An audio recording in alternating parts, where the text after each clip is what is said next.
Well, there's not many videos of this year Mustang on YouTube, so I thought I should video it.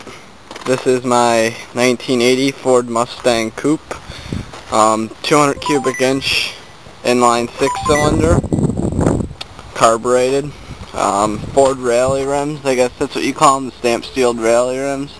Those trim rings, when I bought the car, did not have trim rings. Those actually came off of a 83 Chevy Malibu with Chevrolet rally rims at the junkyard. The car's pretty much all intact. I'm missing some bits, like right here's a Mustang hood medallion. If anybody has one of those, please let me know if you'd be willing to sell it to me, because I am looking for one. I do have the Ford badge that screws into these two screw holes here. I got to put that back on. You got to say something about the four-eyed foxes. They look really nice, the four headlights. It's a shame so many people update them to newer ones.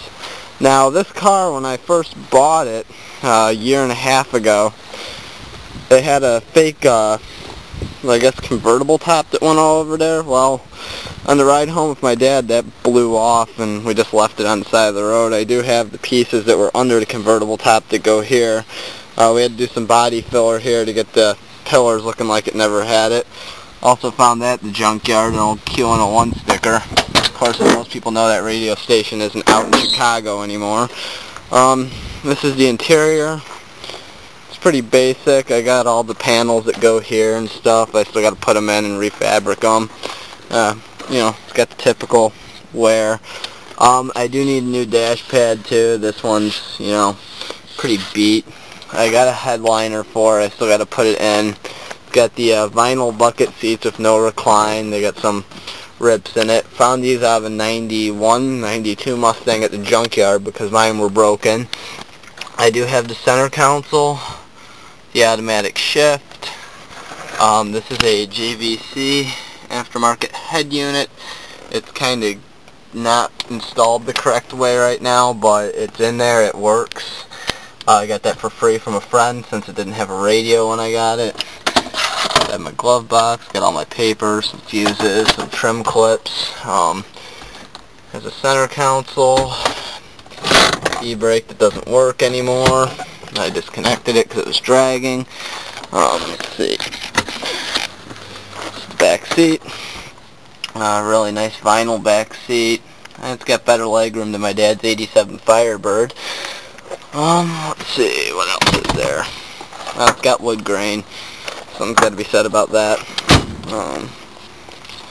These taillights, of course, are not the correct for this year, sadly. I'm still looking for a set.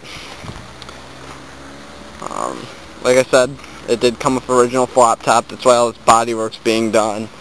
The car is going to be a gunmetal gray or a silver once all the bodywork is finally completed. I'm actually getting it painted for my birthday. This car is amazingly solid underneath for its year.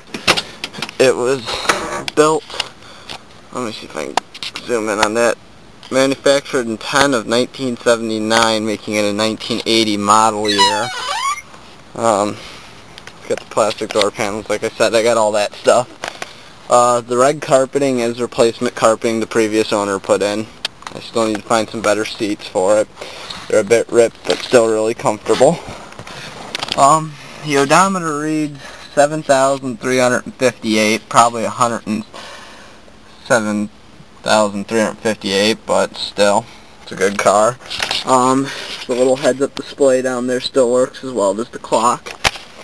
Got the Mustang center badge, Fairmont looking steering wheel, since these are pretty much almost the same cars as Fairmont's.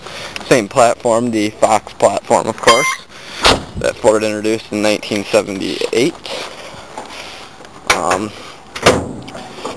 And then here's its power plant. This is where, I guess pretty much as you would say, all the magic happens. It's a 200 cubic inch Ford inline 6-cylinder. Cast iron head, cast iron block, 4-quart radiator that the previous owner installed. This is also a older Autolite carburetor from a Ford pickup truck on here. I do not know what size it is or anything like that, but it is a Autolite DOP F-E carburetor, 1 barrel. I do have an air cleaner to put on here for the winter with the heat riser and everything. So far work I've had to do to this car since I've owned it is I've had to do front wheel bearings. They went bad from sitting. They got flat spots worn in them. That was an easy job to do. Had to replace my starter solenoid because when I first got the car that would not stop engaging. Put a different horn on it too because it had one of those Aluga horns that I guess you can buy at Harbor Freight, and that was just terrible. But all in all, when it's done, it'll be a nice car. I got all the trim from the junkyard off of different vehicles. This thing fires right up every time. After I show you the trunk, I will fire it up so you can hear it run. I paid $650 for this vehicle a year and a half ago. This is the trunk.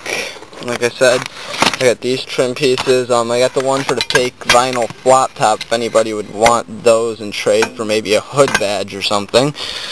That's some shit my girlfriend gave me, or stuff. Shouldn't really call it shit that I still got to bring inside. The trunk deck is a replacement. I assume the original must have rusted out or something. This is a very good car. I've enjoyed driving it so far. It's got a glass pack on it that the last owner installed. It's fired up. This car also does no longer has the automatic choke. It has a manual choke and the annoying door buzzer and fasten safety belt buzzer, of course.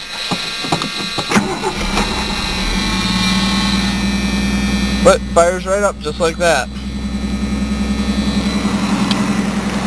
And it's smooth running.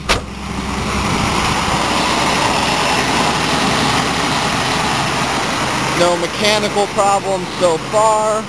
And I've just started driving this car about a month ago. So it's a very good car. If you can hear the exhaust or not. That's what it sounds like with the glass pack and stock exhaust manifold. I do plan to get a header for it soon. Put your foot in there and you can stop that. I'll try revving it some. I don't know if that picks up on the camera or not. Let me close this door. I do have some issues with that switch.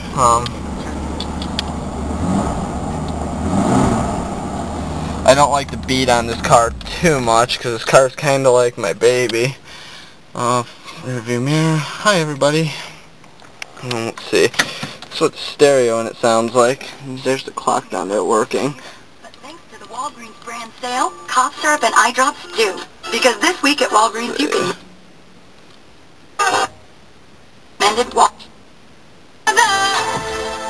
There is a bit of an echo in here due to there being no headliner or insulation. I do got to fix that, and I do plan to. Let's see.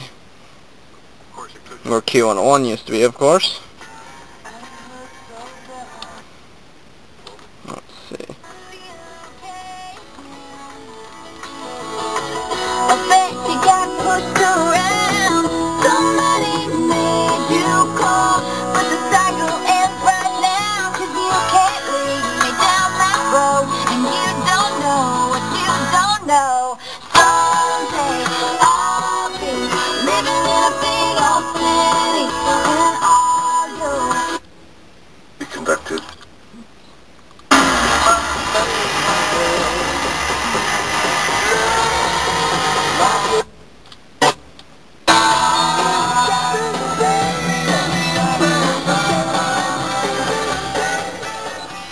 But yeah, the stereo also has a CD player in it and everything.